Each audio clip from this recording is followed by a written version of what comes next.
Hello there, and welcome to today's edition. I believe you are doing well, and I believe this makes you well. Today, I'm going to be talking about something very interesting. It's a topic that is particularly interesting to me because of experiences that I've seen people have close to me, some personal, some very close to me. I've also read stories of people who are affected by this particular issue I'm going to be discussing about. When I'm speaking, cuts across religion, it cuts across all types of people, rich and poor, cuts across all types. It doesn't matter who you are, what you are, where you've gotten to. It's something that affects people. So, what is it? Straight to it. I'm going to be talking about depression, dealing with depression, handling depression, how to overcome depression, how to come out of a season of depression. I remember some years back, I read a story about an American pastor who committed suicide due to a depressive season he had in his life. He was open about struggling with depression, and however, he still ended his life. And I remember having an argument with my brother, and my brother was telling me that depression is a real issue. Depression is real. I should forget that he's a pastor. I should forget that. I was like, guy, oh, like telling me how will he have depression and kill himself? What's the meaning of that? It didn't make sense to me. No, it did not add up. There was no way I could fathom how somebody could just feel bad and then because of feeling bad he takes himself out. I mean, it didn't add up. But over time I have come to learn, to realize that depression is real. Yes, depression is real. And depression is real. The effects of depression are very heavy and weighty. And most of the times, because of our own setting in Africa, people who go through it are ashamed to voice out. They're ashamed to let people know around them that this is what I'm going through. If people feel or sense or know that this is where you're suffering, they will look down on you and say, God, only you they suffer. Are you the only one going through what we're going through? Is it today? We've been experiencing all these things now, and we still there. They tell you your great grandfather, there was nothing like depression. Your great grandmother. But it's real. It's the world we live in. Things happen in the office. Things happen in people's life. Things happen to people daily that affects them, damages their emotional stability, damages their mental stability. It impacts them heavily. You hear of people who park their cars and jump from the bridge into the water. Why? Depression. And there's nobody to talk to. Some of these people are so highly placed, everybody's looking up to them, and they feel, how can they tell someone I'm suffering this, I'm going through this? So it took me having some experiences in life. It took me having one or two people close to me, experiencing it, to take out my time to study and to see that this is real. Nevertheless, there is a way out. And that's what we're going to be talking about quickly. Okay, so I want you to listen. Whether you may be listening because you are depressed. You may also be listening because you want to learn more. It's very important you are aware of it. It's very important you're informed. It's very important you listen with an open mind. Because I believe you're going to get something that will free you, that will release you, something that will redeem you. It may not just be for you, it may be for someone close to you. And that's why this is very important. Somebody close to you may need this. This may be somebody's word of salvation for someone close to you. So please listen up. Alright, quickly, trust God to help us. Trust the Holy Spirit to speak to Jesus. So what is depression? Okay.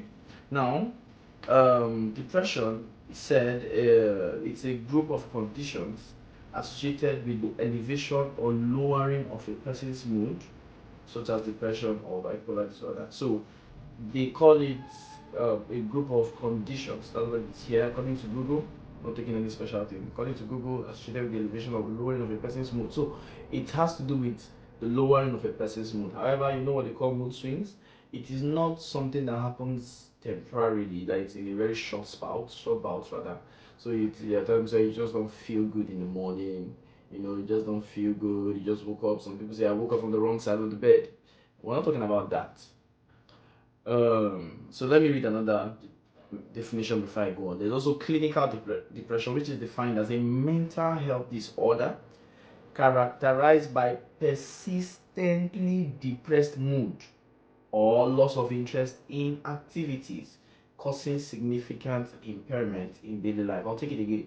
A mental health disorder characterized by persistently depressed mood or loss of interest in activities causing significant impairment in daily life. So, what does this? The word there to pick out is persistent depressed mood.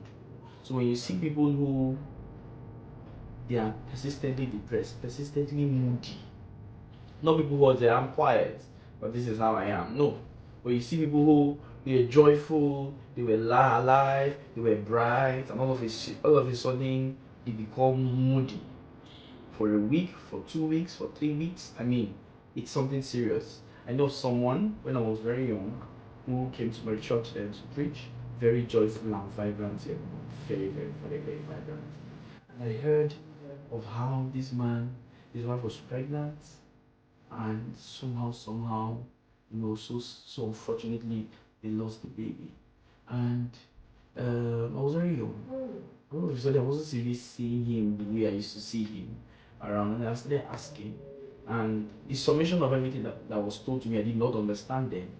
That, of course, I think he got into depression. Okay? He asked a lot of questions. Some things happen to us in life when you ask questions. I mean, you're like, I've been doing everything right. I'm a good person. I've helped others. And then something comes to you that you don't expect. So those things come and you begin to think. It changes your mood. It brings you to a point where you feel you're worthless. It brings you to a point where you feel you've wasted your life. Sometimes you make decisions. Probably you traveled outside the country and what you're expecting is not what you get. Probably you took a job switch and what you're expecting is not what you got. And then it's bringing you to depression. Probably your wife is nagging on you saying, what are you doing? Your husband is nagging on you saying you're disappointed. Your parents don't believe in you. Your results are consistently not up to what is expected of you. And it's affecting you. These things are real. They are real. How do you deal with it? Some factors beyond your control bringing you down. How do you deal with it? So that's what we want to address today. So depression is, according to the clinical definition, a persistent, instead of being a persistently depressed mood. So if you find yourself in that mood, you're the one I'm here to talk to today. Okay? So we've talked about what is depression. So let's go to, sometimes we are very, very quick to jump into conclusions in Africa. What are the causes of depression? Okay? What causes depression? What brings about depression? So I'll be just talking about 4 major causes of depression. So generally, if you do a study, people will say you can't pinpoint the exact cause of depression. However, we are human beings, and there's something called the law of cause and effect. Dr. Mike Murdock explained that for every effect you see, there is a cause. Depression is an effect, therefore it has a cause. When you see a plant, there is a root. When you see a root, there's a seed. So every plant, every grass you see, no matter how common, there's a seed for that grass. So when there's depression, there's also a seed.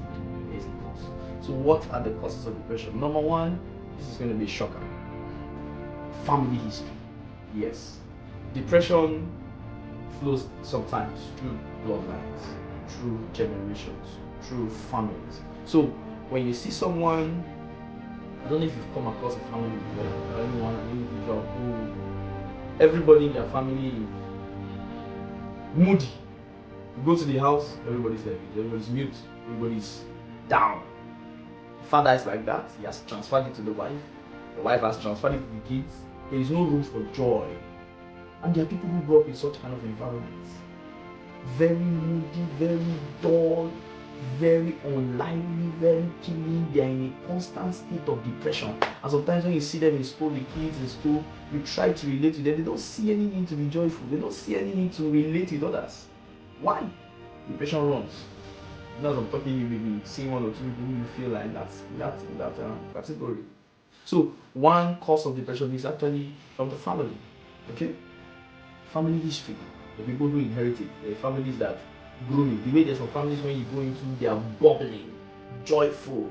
The father is pouring cake on the mother's face, the mother is pouring water on the children. They're just playful everywhere, it's lively and bustling. That's how it is to me. Their families are everywhere is consistently and persistently. Okay? Another thing is Medical illness. Yes. Stress and worry of coping with a medical illness leads to depression. I remember talking with a man. I was listening to him before we engaged. And he talked about how, as a young person, he was living very vibrantly, living, a young man life, going around, was in clubs, sleeping with girls, living a very reward life. Because of how reward he was, he couldn't finish his education in university. He was expelled because of his activities in clubs. And after that, he went into public transport, driving vehicles between states in Nigeria. And while doing that, he had an accident that changed his life. And that accident paralyzed him from his neck down. His body can move, only his neck. Only from his neck and his eyes and so any other part of his body was paralyzed. I remember when he was talking to us, we were actually teaching the boss. We talked about how when that happened, he felt he had come to the end of the world, had come to the end of himself. And the doctors battled to save him. However, he said he began to feel for death. And he got so depressed that he was looking for death.